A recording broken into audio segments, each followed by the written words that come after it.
In early January, the government approved investments worth nearly 50,000 crore rupees.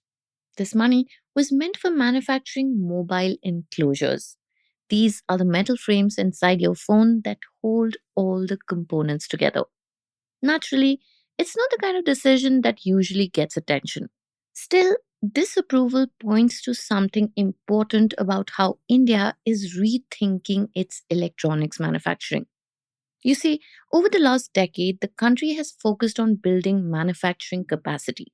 Assembly lines have expanded quickly, smartphone production rose sharply, and global brands increased their presence in India. By 2024, India was producing 3.5% of the world's electronics and had also become the second largest manufacturer of smartphones. That growth followed a clear pattern. Indian electronics manufacturing services companies or EMS companies organized themselves around scale. Large volumes made thin margins workable. Bigger factories helped secure global contracts. Basically, scale became the main driver of growth. Other parts of the ecosystem, though, moved slower. Design, component manufacturing, and ownership of technology remained limited.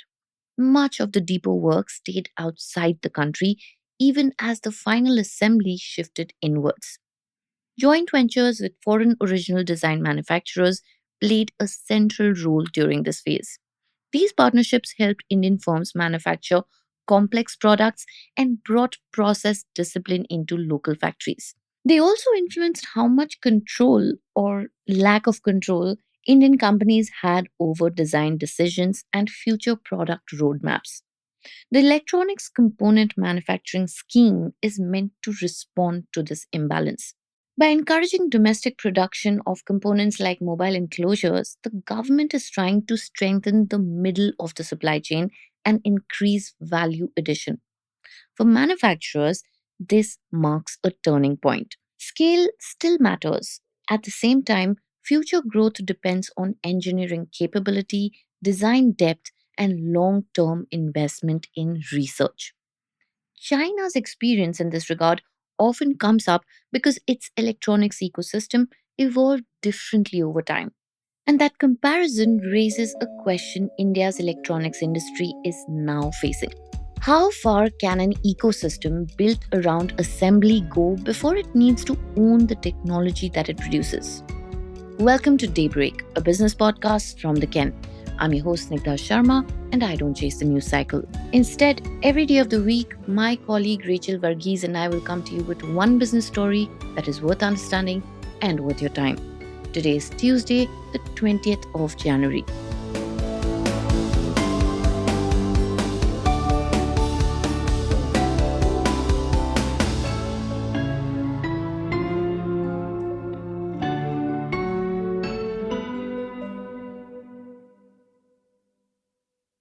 To understand why this question matters, it helps to look at how India's EMS companies have operated so far.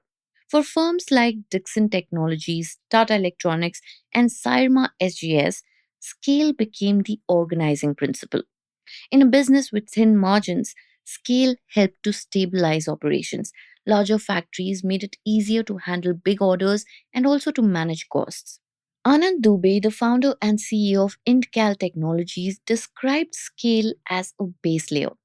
Higher volumes allow companies to invest in research, attract skilled talent, and think about intellectual property. Without that foundation, those investments are hard to sustain. And this is the thinking that shaped expansion strategies. Joint ventures or JVs became the fastest route forward. Partnerships with original design manufacturers from China, the US, and Taiwan helped Indian companies move into products like smartphones and TVs.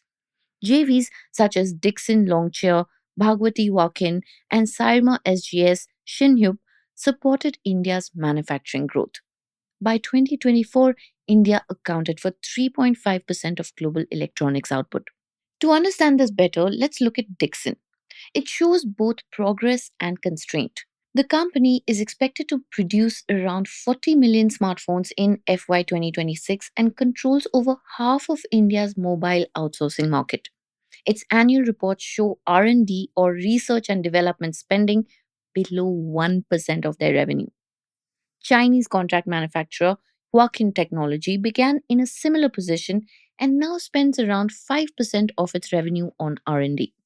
Amrit Acharya, the CEO of Zetwork, explained this difference through capital allocation to my colleague Priyal Matta, a reporter at the Ken. He said where profits are reinvested reflects long term intent. For example, factory expansion and engineering capability signal different priorities. Now, government policy too reinforced this focus on scale. India's electronics push began with the National Policy on Electronics in 2012, followed by an update in 2019. The 40,000 crore rupees PLI scheme rewarded incremental output. Manufacturing capacity responded quickly. Mobile manufacturing units grew from 2 to nearly 300 in just over a decade. And this explains why, among large listed EMS companies with foreign joint ventures, R&D spending ranges from just 0.2% to 0.9% of revenue. Dixon's patents are valued at around 2 crore rupees. Syrma SGS's intangible assets grew mainly through acquisitions. Among these companies, Keynes Technology stands out slightly with higher R&D focused on concept exploration rather than defined product pipelines.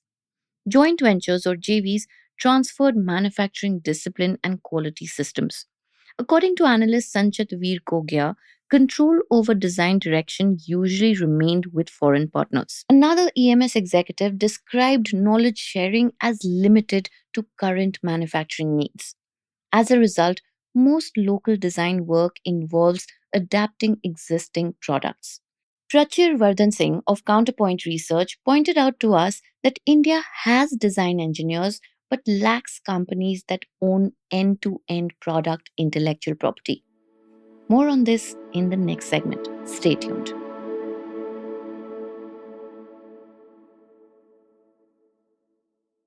China's electronics industry began in a familiar place.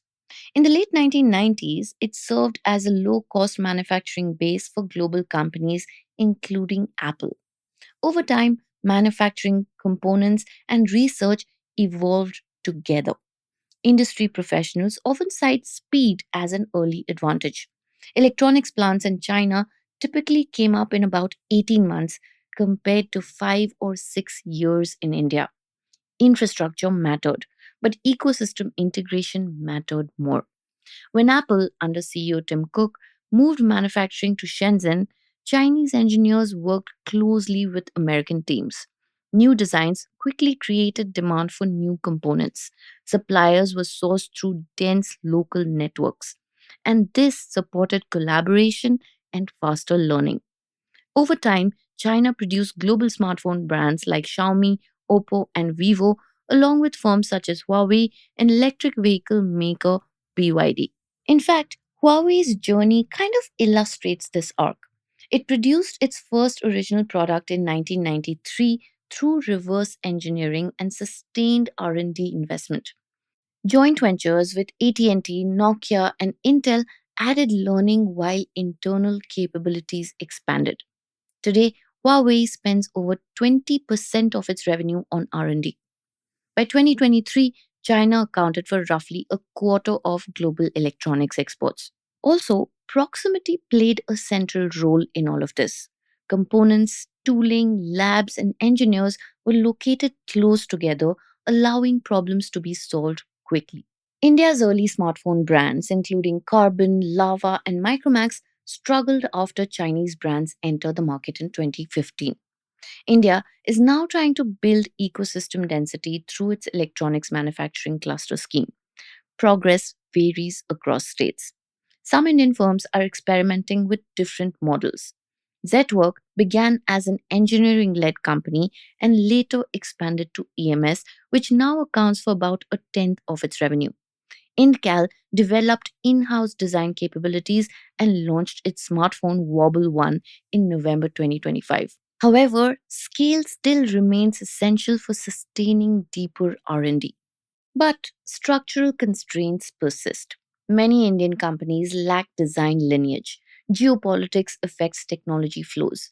Design and manufacturing remain loosely connected with limited applied industrial labs linked to clusters. Margins also remain thin and capital costs are high. Building a smartphone brand in India still involves dependence on suppliers from China, Taiwan, or Korea for key components. The electronics component manufacturing scheme addresses parts of this challenge depending on whether design and testing grow alongside production. But efforts like Wobble and Zetwork represent attempts at indigenous value addition. But a wider transition towards a design and innovation led ecosystem will take time and repeated experimentation.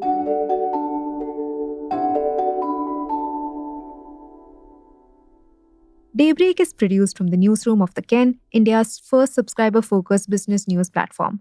What you're listening to is just a small sample of a subscriber only offerings, and a full subscription offers daily, long form feature stories, newsletters, and a whole bunch of premium podcasts. To subscribe, head to theken.com and click on the red subscribe button on the top of the website. Today's episode was hosted and produced by my colleague Snigdha Sharma and edited by Rajiv CN.